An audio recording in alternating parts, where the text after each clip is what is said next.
1.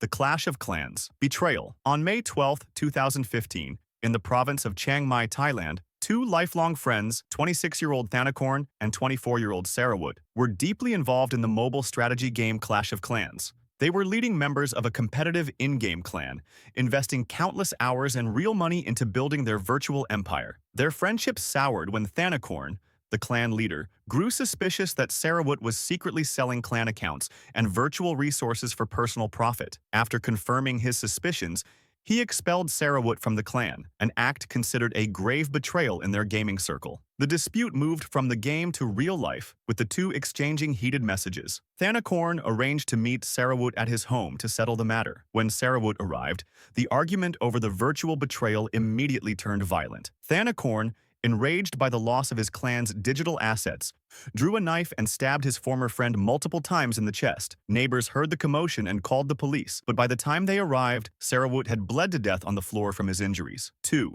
The Berzerk heart attacks. In January 1981, at an arcade in Naperville, Illinois, 19-year-old Jeff Daly was playing the arcade game Berzerk. Known for its frantic pace and stress-inducing synthesized voice taunts, the game was designed to push players to their limits. After an intense session, Daly achieved a high score of 16,660. Moments after entering his initials, he suddenly collapsed. He was rushed to a hospital but was pronounced dead from a massive heart attack. A year later, on April 3, 1982, 18-year-old Peter Burkowski was playing the same game in Calumet City, Illinois. Within 15 minutes, he had set 2 new high scores. As his second game concluded, he too collapsed. An autopsy later determined that the adrenaline rush from the high-stress gameplay had triggered a fatal cardiac arrest, aggravated by a pre-existing heart condition. These two events cemented Berzerk's legacy as the first video game documented to be associated with a player's death, creating a dark legend that haunted arcades for years to come. 3.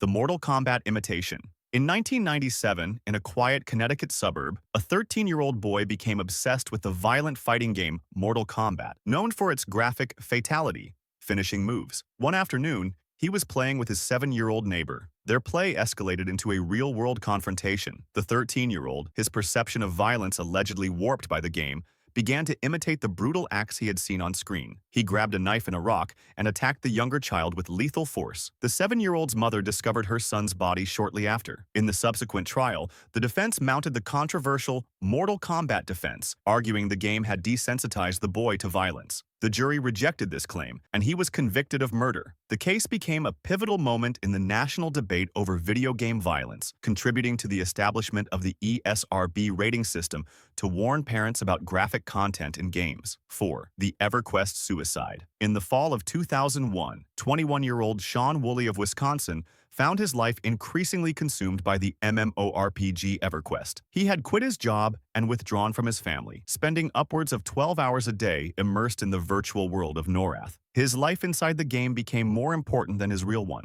After a dispute, he was kicked out of his in-game guild, and a virtual romantic relationship he had pursued ended in rejection. These digital events sent him into a deep depression. On Thanksgiving Day, he logged off for the last time. On November 26, 2001, his mother entered his apartment to find him in front of his computer, which was still running the game. Believing his virtual life was all that mattered, he had taken his own. His death became one of the first and most prominent cases to link severe gaming addiction directly to suicide, sparking a national conversation about the psychological dangers of virtual worlds. 5. The StarCraft Marathon. On August 3, 2005, 28-year-old Lee Sung-seop entered an internet cafe, or PC Bang, in Daegu, South Korea. He had recently lost his job and found solace in the competitive real-time strategy game StarCraft. He began a marathon gaming session, barely moving from his chair. Witnesses reported that he played continuously, taking only minimal breaks for the restroom and subsisting on instant noodles and soda. Hours turned into days. By the second night, he had been at the keyboard for nearly 50 hours, appearing visibly exhausted,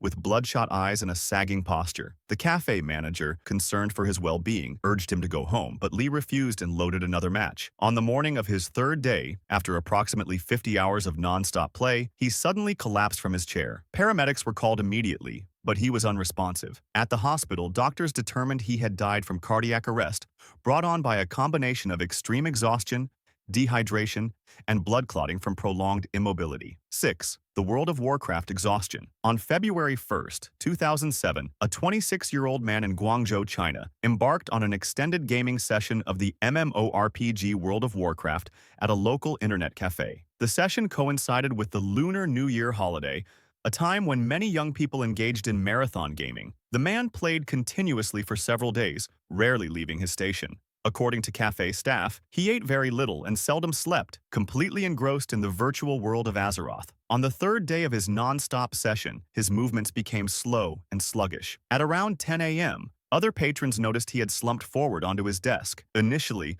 they assumed he had simply fallen asleep from exhaustion. After several minutes passed with no movement, cafe staff went to check on him. They found him limp and unresponsive. An ambulance was called, but paramedics found no pulse. He was later declared dead at a nearby hospital. The cause of death was determined to be cardiac arrest resulting from extreme fatigue, dehydration, and malnutrition after 3 days of continuous gaming. 7. The Halo 3 Patricide. In the fall of 2007, 16-year-old Daniel Petrick of Wellington, Ohio, developed an intense addiction to the first-person shooter Halo 3. His parents, Mark and Susan Petrick, became deeply worried as his grades plummeted and he ignored all other responsibilities. They decided to take away his copy of the game, locking it in a safe where his father also kept his 9mm handgun. Enraged, Daniel used his father's key to open the safe and retrieve both the game and the pistol. On the evening of October 20th, 2007, he walked up behind his parents as they were relaxing on the living room couch and told them to close their eyes because he had a surprise. He then shot both of them in the head. His mother, Susan, was killed instantly. His father, Mark, though severely wounded, survived. Daniel then tried to stage the scene as a murder-suicide, placing the gun in his father's hand before fleeing with the Halo 3 game. He was arrested shortly after, and his father later testified against him in court. 8. The Grand Theft Auto 4 murder. In early August 2008, 18-year-old high school student Polwat Chino of Bangkok,